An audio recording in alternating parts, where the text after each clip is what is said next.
Why don't we stand up and sing this morning? This thing, Morning Is Broken, number 6 in the Wings of Song.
All right, you may be seated. Going to kind of change things up a little bit today. I thought that maybe perhaps instead of having just morning comments, opening statements, kind of a little mini message when I start on Sunday morning, maybe we ought to start Sunday mornings by grounding ourselves a little bit. And I can think of no better way to ground oneself than to feel gratitude. You know, you think gratitude, gosh, I'm happy for my car and my cool new shirt. But when you feel gratitude, it's beyond the thought. Really, I'm so fortunate. I'm so thankful that I have 100% paid health care through the VA. That is, to me, is such an important part of my life. And there's not a day that goes by I sit there and take my pills every morning and everything. I'm so thankful. And I feel that gratitude, just the fact that I can breathe, that I'm still alive after all the stuff, and it's taken care of. And that to me, that feeling of gratitude and gratefulness and thankfulness, when I concentrate that on a little bit and when I think on it, that leads me to really feel it. And when I feel it, my life changes. The chemistry in my body changes. And I'm going to talk more about that in a little bit. So let's take a moment and just think about and feel something in your life that makes you feel gratitude. We're just going to take a couple minutes and go there.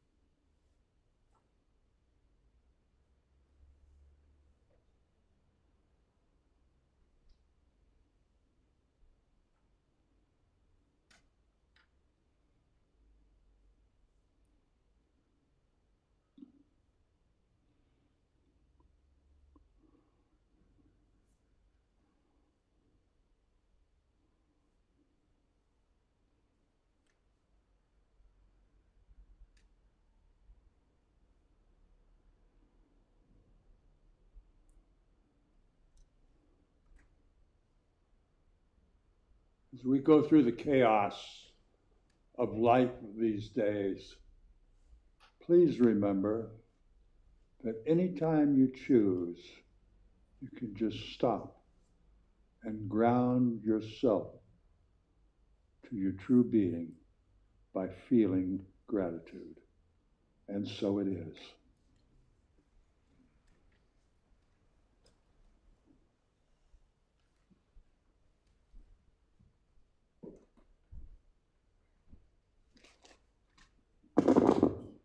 Good morning. Good morning, Kelly. Today I'm going to read something that the late, great David Attenborough, the English broadcaster of national history, wrote. And I quote, "If you collect 100 black ants and 100 fire ants and put them in a jar, glass jar, nothing will happen. But if you take the jar and shake it violently and leave it on the table, the ants will start killing each other. Red believes black is the enemy, while black believes red is the enemy, when the real enemy is the person who shook the jar. The same is true in society. Men versus women, black versus white, faith versus science, young versus old, etc. Before we fight each other, we must ask ourselves, who shook the jar?" End quote. After reading this, my first thought was to blame the misinformation that is harming us politically, physically, and spiritually. Easy to assign blame, isn't it? My next thought was that perhaps we are each shaking the jar with our own negative thoughts and judgments. I know that I'm guilty of strong opinions, but if those opinions are shaking the jar, what good are they? As Patrick would say, this is something to ponder. Oh, that was a great mini message, Kelly, and how profound. Thank you. Well, good morning. I'm going to start the day by offering a sad announcement, or not. Catherine Stewart passed away on Thursday morning, and it's very sad, and there's a lot of grief involved. But I'm so thankful that Catherine's suffering is over. Her last year has been horrible. And she has fought cancer for years and years, over and over. And this time it was just too big. So I'm glad her suffering is over, but her daughter and her wife, they are suffering huge grief. So if you can, her daughter's name leaves me right now.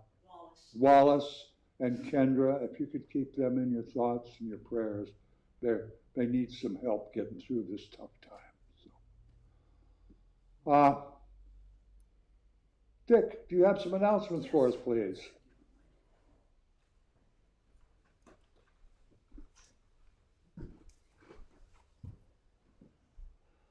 Well, let me just get straight to announcements.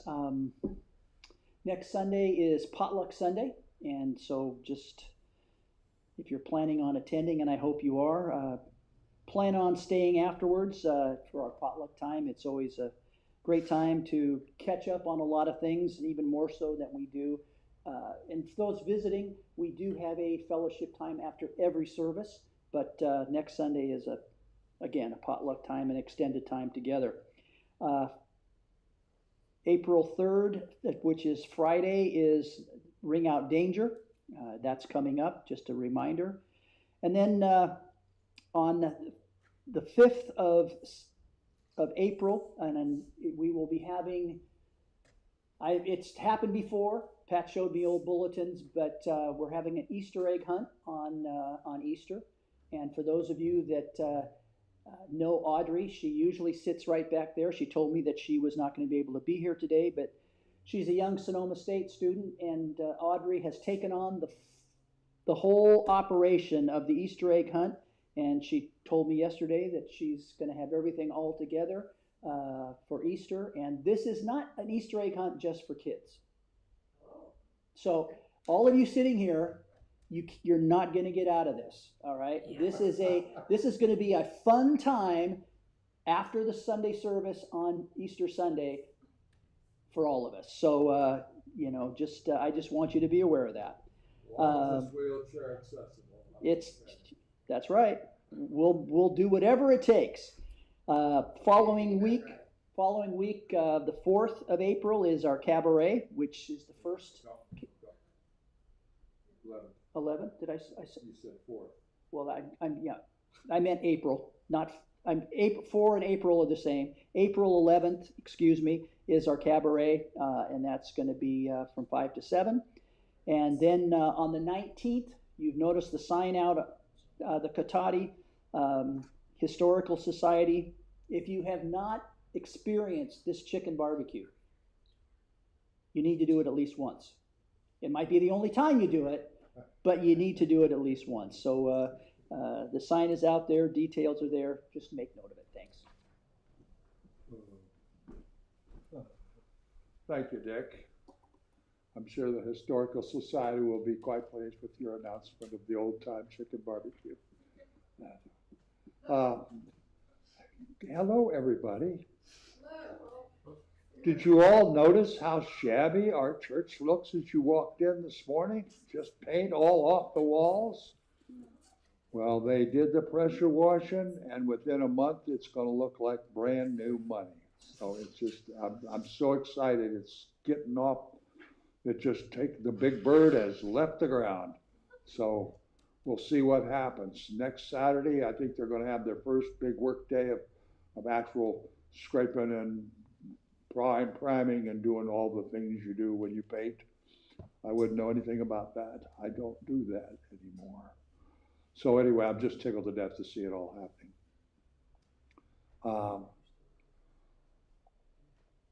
We know that there's a lot of challenge, grief when we lose our loved ones. A lot of people go through health challenges, money problems, relationship problems.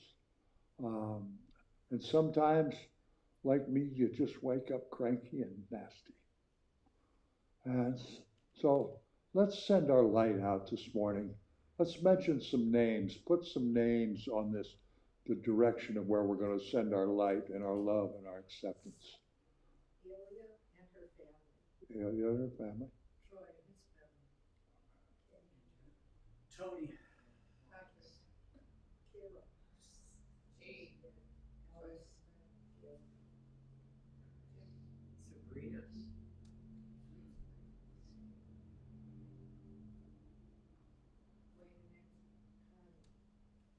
Okay, we've heard these names.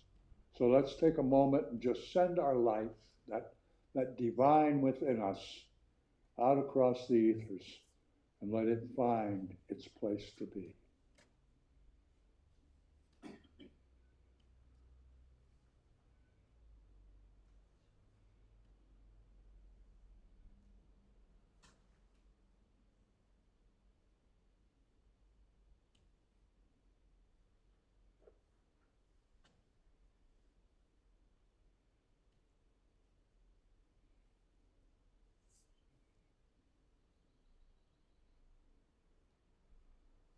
And we share our light and our love and our divine divinity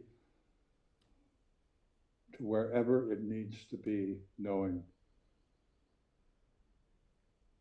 that all who need the light may receive it. And so it is. Randy, thank you for reminding me. I had a nice talk with Sabrena last night. She had surgery on Tuesday. Everything went as well as planned. She's feeling pretty good. And so she's coming along okay. She takes phone calls and texts and stuff like that. And she's home and doing okay, actually. So she's got some healing up to do, like anything, but she is okay. So That's what she was saying when I talked to her. yeah. All right, let's stand up and sing a song called Life is for Living, 195 in the Wings, please.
And so it is. Now it's time to greet each other in the traditional Church of the Oaks fashion.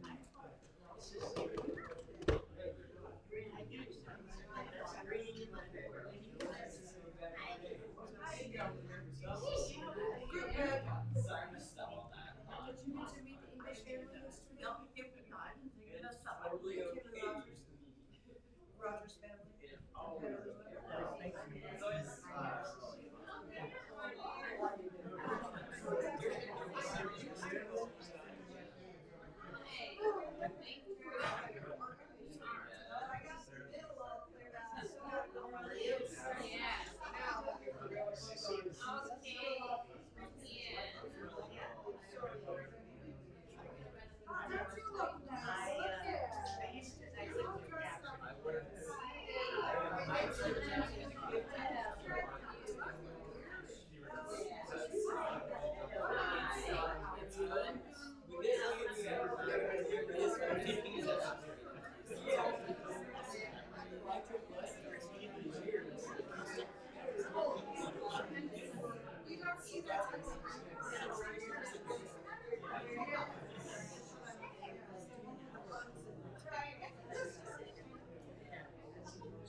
Which one is Sarah and which one is Sarah? The reason I asked that, my granddaughter's name is Sarah.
I don't know.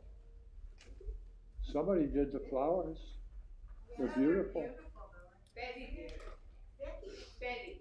Betty. Betty Booth. All right. I came in and turned the heat on this morning and I went, wow, that's gorgeous. Yeah.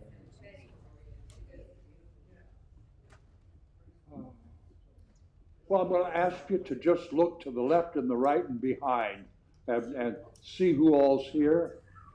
And I would like you to acknowledge that those people that you are looking at are probably the best asset, the greatest abundance that we possess amongst ourselves and amongst our world is each other. And we don't pass a basket here. We have one in the back if you choose to share. But we try to develop a consciousness of sharing. That's our abundance consciousness, to share our time and our talent and our thought and our treasure, and our love and our compassion and our understanding and acceptance. That's the abundance that we are surrounded with, inside and out. And our lives just seem to be better if we share that. And I'm sure we'd all agree the world needs all of that it can get, because it's walking around banging into walls, not knowing it's all around them. But if we bring it to their attention and we share our smiles and our kindness and our acceptance, the world's a better place. And that's how we make this world a better place, is one smile, one hug at a time. So let's read our affirmation of abundance, may we? When we transform abundance and prosperity from a perception to a consciousness, our lives will be enriched beyond any definition of tangible value. We will be in prosperity. May we ponder that wisdom, please, Eden.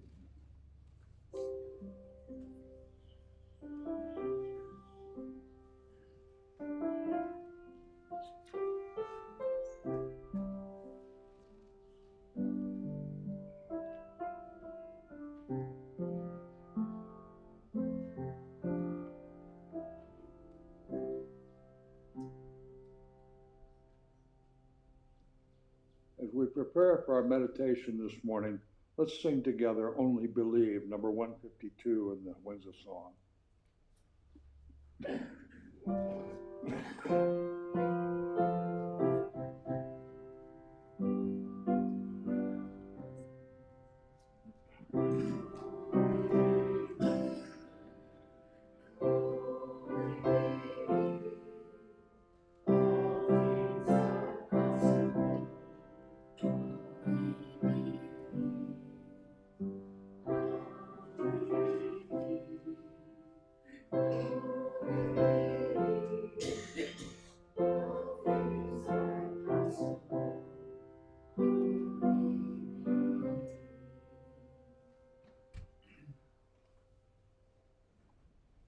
As I was thinking this morning about grounding ourselves with gratitude, I thought, we haven't done a heart-brain coherence meditation in quite some time. And gratitude is the key ingredient in all of that, the key factor. So I'm going to ask you to work with me this morning and do a little exercise. It's a meditation and it's an exercise. You can do it at home anytime you want. I would like you first to focus on your heart. Just put all of your attention on your heart. And you can best do this by touching your heart center, like with both hands, your right hand and your left hand. That includes your right brain and your left brain. And really focus on your heart beating. And I'd like to ask you to relax. Maybe slow your breathing down just a little and feel peaceful.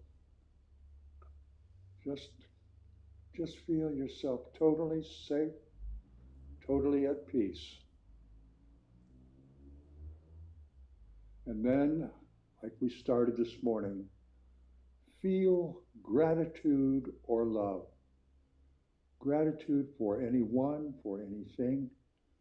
Love for anyone or anything.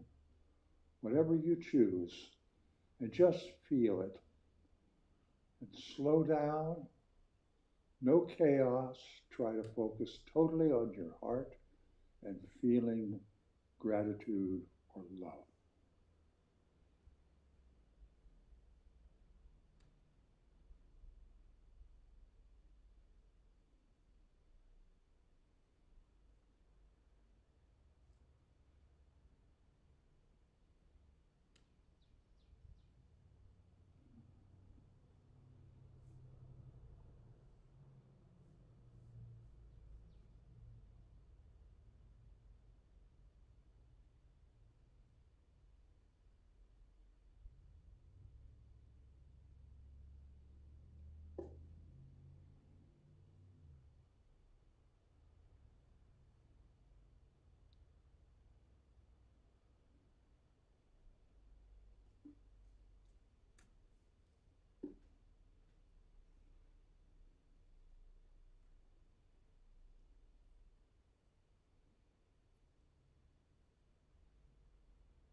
I'm going to interrupt your feelings and explain to you what you are doing. When you focus on your heart and quiet your being down, and you feel gratitude or love, your heart actually sends a message to your brain. Your heart starts driving the bus. And what happens is they actually contract this. It's at 1.1 hertz, like a radio signal. And your heart changes out a whole different kind of energy. And your brain picks up on this. And your heart starts telling the brain that everything is okay. And you are feeling gratitude or love. And there is no stress in your brain at that point. Your brain releases the stress and the chaos and the anger and the hurt and the fear, all of that. And the brain starts producing good hormones. It stops producing the stress hormones. All of a sudden, within 3 minutes, you are healthier. And if you do this practice and you have that conversation between your heart and your brain for 6 minutes, and the Heart Math Institute right down in Marin will back this up with science, that your body chemistry will be changed. You will not produce stress hormones unless you have like a car wreck or something, for 6 to 10 hours. You can change your health just by allowing your heart to drive the bus instead of your brain. And you can do this every morning. If you did it for 5 or 6 minutes every morning and 5 or 6 minutes before you eat your supper, right after your supper, just relax and have gratitude for your health and for the fact you have groceries. You have some more place to eat those groceries. You have people around you that care. Your life, actually scientifically proven, will be better. I think it's worth trying. So that's up to you. But that's our meditation today. If you'd like to see more, you can look Heart-Brain Coherence up on YouTube. Greg Braden and Joe Dispenza, they both have lots of videos about it. And it's a wonderful exercise.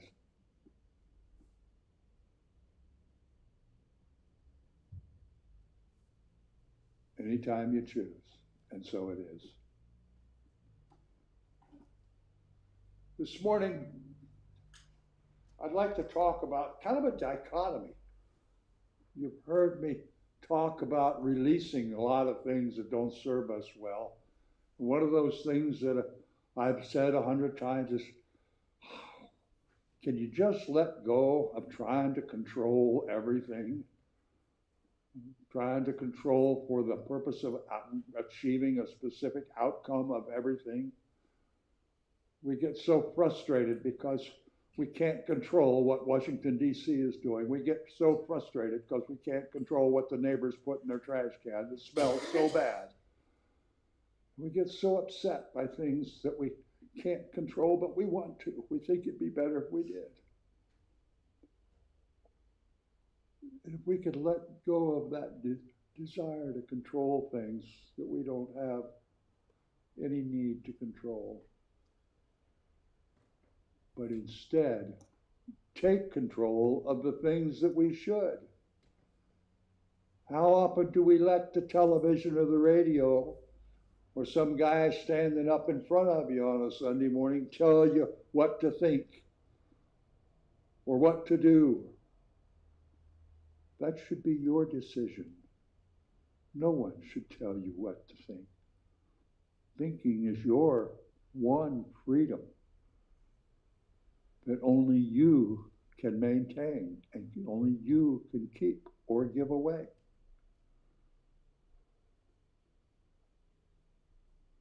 You can control your consciousness at any given point in time. I've been going through grumpy here this week. It's just, I'm totally out of control. But I'm working on it. I know I'm grumpy. And I think we all go through stages and times when we're grumpy or angry or afraid. But we can take control of our feelings and our thoughts. And we can suppress things. We can overpower things and transcend things like anger and fear and grumpy. And I think life for us would be so much more valuable. We'd have so much more peace at the end of our days. We weren't worried about controlling everything on the outside. And we spent a little more time and effort controlling the stuff on the inside.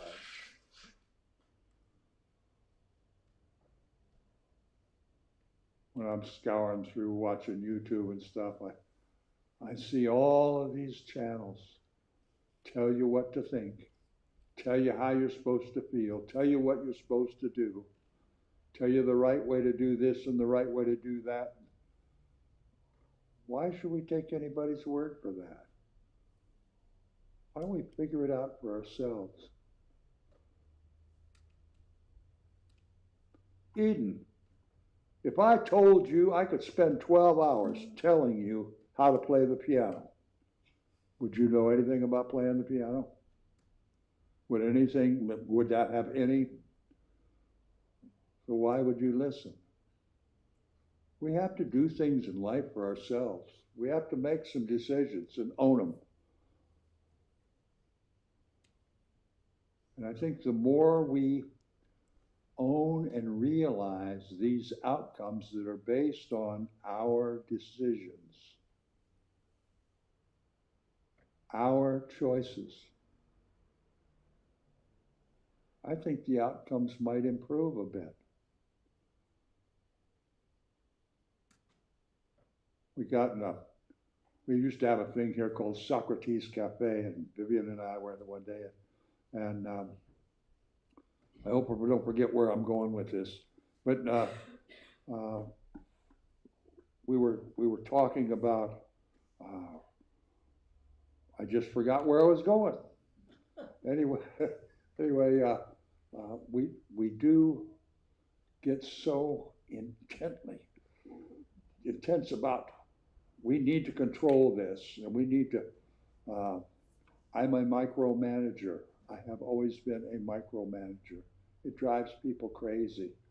And I just try to put it away all the time. I have OCD and I micromanage. And it makes me crazy. I can't imagine what it does to people that have to work around me.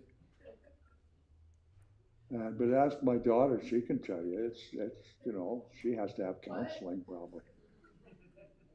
But if we all take a look at our lives and what we're doing, listen to ourselves for a little while, record ourselves for a while. Is that the message we choose to send? Or are we so just in charge and so in habit of just wanting to take control? When maybe, why? We can't really change anything. We aren't going to change the world. There's nothing that you or I can do that will change our world significantly. But our world does need anything that we can do. So maybe we ought to stop and think, what can we do? What can I actually do to make this world a better place? What can I actually do to make my life more enjoyable? What can I do that will actually make the lives of those in my family, in my house, in my extended family, be more pleasant, more meaningful, have more value. There's a lot of things in our lives that we could probably do well by letting go of. Lots of things. But there are some things that we really ought to hang on to and take charge of. And our awareness.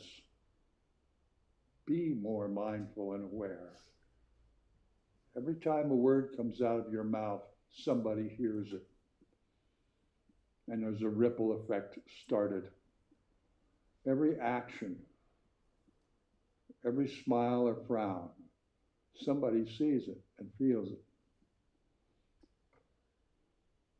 We have our two young ladies sitting here, and every week they make beautiful pictures for people. People smile, they take them home. That brings such joy. Or they could sit there and have sister arguments. I'm sure they have their time when they have sister arguments. But no, they choose to do things that bring joy. And each one of us could do the same thing. And you're all welcome to bring crayons and paper if you want on Sundays. You can make pictures and take them home.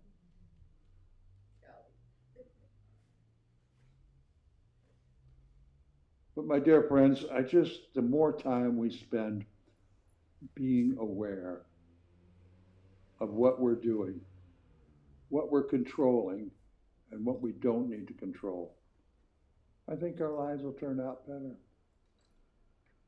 I think the people around us will be happier being around us. Maybe we won't be a grouch all the time. Maybe we'll actually make a little change in our world. There's 8 billion of us walking on this planet. What would happen if 7 billion of us just spent an hour a day doing kind things to our neighbors? Wow. I don't know if the government officials could handle that or not. But I think the world can handle that just fine. And what a difference it'd be living day to day next to most of the people showing kindness to each other instead of fear and anger.